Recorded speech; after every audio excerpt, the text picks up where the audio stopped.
നമസ്കാരം.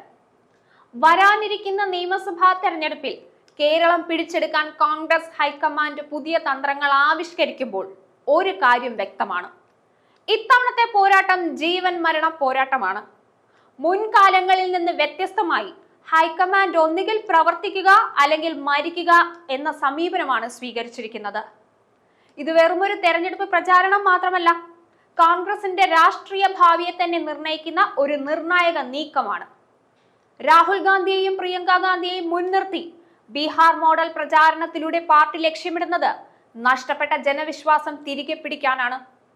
AICC general സെക്രട്ടറിമാർ പോലും സംസ്ഥാനത്ത് വീടുകൾ വാടകയ്ക്കെടുത്ത് താമസിച്ച് കാര്യങ്ങൾ നേരിട്ട് നിയന്ത്രിക്കുന്ന ഈ തന്ത്രം കോൺഗ്രസ് കേരളത്തെ എത്ര ഗൗരവത്തോടെയാണ് കാണുന്നതെന്ന് വ്യക്തമാക്കുന്നു. ഈ നീക്കങ്ങൾ വിജയിക്കുമോ അതോ കഴിഞ്ഞ തെരഞ്ഞെടുപ്പുകളിലെ പോലെ തിരിച്ചടി നേരിടുമോ? വരും ദിവസങ്ങളിൽ കേരള രാഷ്ട്രീയത്തിൽ നിർണായകമാകുന്ന ഈ വിഷയത്തെക്കുറിച്ചാണ് ഇന്ന് നമ്മൾ സംസാരിക്കുന്നത്. തിരഞ്ഞെടുപ്പ് നടക്കുന്ന 5 സംസ്ഥാനങ്ങളിൽ കോൺഗ്രസ് ഏറ്റവും പ്രതീക്ഷ അർപ്പിക്കുന്ന സംസ്ഥാനങ്ങളിൽ ഒന്നാണ് കേരളം. വരാനിരിക്കുന്ന തെരഞ്ഞെടുപ്പിൽ കോൺഗ്രസിന് മുഖ്യമന്ത്രിയെ ലഭിക്കാനുള്ള സാധ്യത ഏറെയുള്ള സംസ്ഥാനം കേരളം മാത്രമാണ്.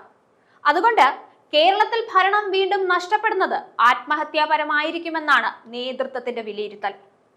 ഡു ഓർ ഡൈ എന്നാണ് ഹൈക്കമാൻഡ് പ്രതിനിധിയായ AICC general secretary Deepa Das Munshi നേതാക്കൾക്ക് നൽകിയിരിക്കുന്ന സന്ദേശം. കഴിഞ്ഞ തെരഞ്ഞെടുപ്പുകളിലെ തിരിച്ചടികളിൽ നിന്ന് പാഠം ഉൾക്കൊണ്ട് കോൺഗ്രസ് നേതൃത്വം ഇത്തവണ തികഞ്ഞ ആസൂത്രണത്തോടെയാണ് നീങ്ങുന്നതെന്നാണ് വിവരം. രാഹുൽ ഗാന്ധിയെയും പ്രിയങ്ക ഗാന്ധിയെയും മുൻനിരയിൽ നിർത്തിക്കൊണ്ട് ശക്തമായ പ്രചാരണത്തിന് രൂപം നൽകിയിട്ടുണ്ട്. കേരളത്തിലെ 14 ജില്ലകളിലും ഇവർ പങ്കെടുക്കുന്ന യാത്രകൾ നടത്തുമെന്നാണ് റിപ്പോർട്ടുകൾ. ഇത് യുവ വോട്ടർമാരെയും സ്ത്രീകളെയും ആകർഷിക്കാൻ ലക്ഷ്യമിട്ടുള്ളതാണ്. ബീഹാറിൽ പാർട്ടി നടത്തിയ പ്രചാരണ പ്രവർത്തനങ്ങളുടെ മാതൃക കേരളത്തിലും നടപ്പാക്കാനാണ് കോൺഗ്രസ് പദ്ധതിയിടുന്നത്.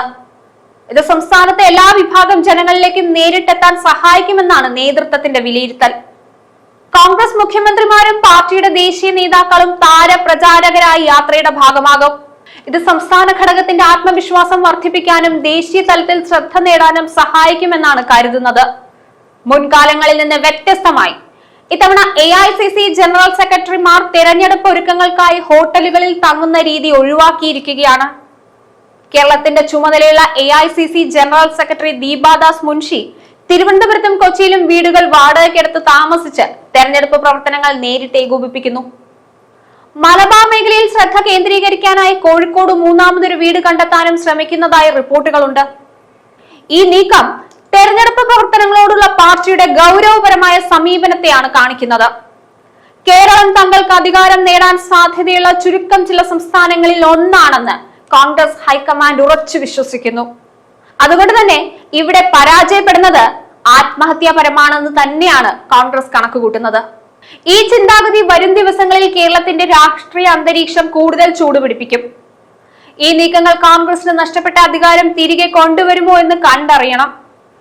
നിരീക്ഷണങ്ങളെല്ലാം ഒരു കാര്യം അടിവരയിട്ട് പറയുന്നുണ്ട്.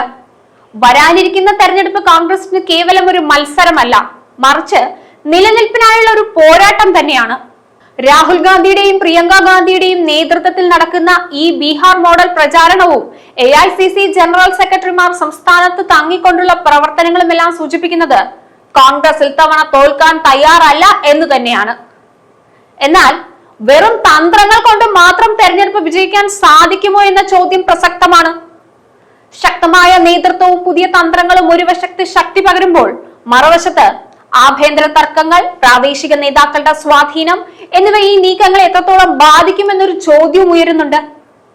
പ്രവർത്തിക്കുക അല്ലെങ്കിൽ മരിക്കുക എന്ന സമീപനം കേരളത്തിൽ അധികാരം തിരികെ പിടിക്കാൻ കോൺഗ്രസിനെ സഹായിക്കുമോ? അതോ തന്ത്രങ്ങൾക്കപ്പുറം ജനങ്ങളുടെ മനസ്സ് മാറ്റാൻ പാർട്ടിക്ക് കഴിയുമോ? ഈ ചോദ്യങ്ങൾക്കുള്ള ഉത്തരം വരും ദിവസങ്ങളിൽ കേരളത്തിന്റെ രാഷ്ട്രീയ ഭാവി നിർണയിക്കും.